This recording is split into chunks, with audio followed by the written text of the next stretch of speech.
Je présente ici un nouveau dispositif fait au Minilab, qui c'est le logo du Minilab qu'on a transformé en objet mathématique.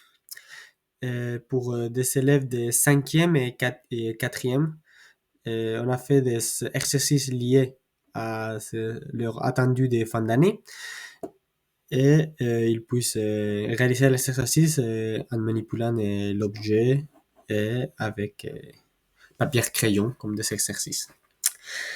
Donc, les premières, c'est prendre une pièce de l'objet, calculer en mesurant avec derrière la distance, épaisseur, calculer le volume, la masse et finalement la masse totale de la maquette. Ensuite, on peut passer à construire l'objet avec des images qui sont mises dans les feuilles. Et si l'élève a un niveau un peu plus avancé, on peut utiliser ça aussi pour qu'il puisse construire l'objet. On va voir combien de temps cela prend de construire la M du Minilab.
Après, on va utiliser l'exercice pour travailler tout ce qui est échelle. Donc, voir la comparaison entre une échelle réduite et une échelle à taille réelle dans des distances comme de longueur, hauteur, profondeur. Après, les volumes et finalement la masse. On va continuer avec des exercices plus liés aux attendus de fin d'année des quatrièmes. Pour représenter l'espace, on utilise ces axes que vous pouvez voir ici et on va demander des coordonnées et calculer des distances par Pythagore.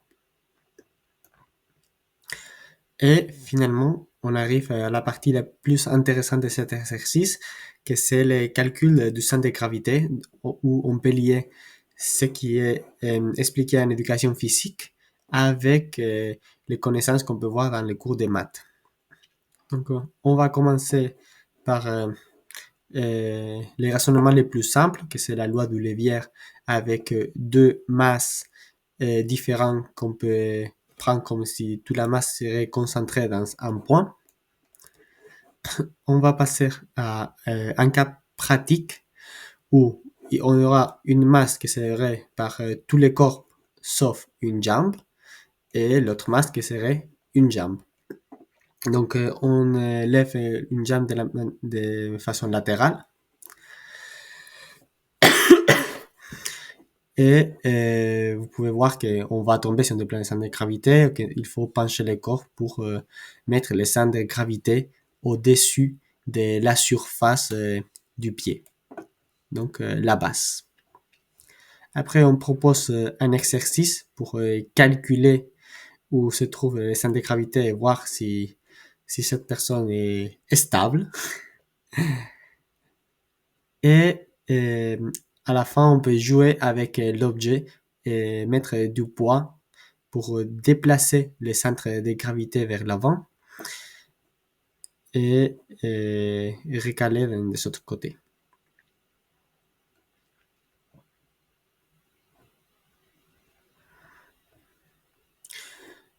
Pour les élèves les plus motivés ou si vous voulez donner des bonus, on peut proposer aussi des exercices un peu plus avancés pour calculer la position du centre de gravité de la structure et voir quelle est la position si on déplace le centre de gravité et quel est le poids nécessaire pour mettre la structure instable.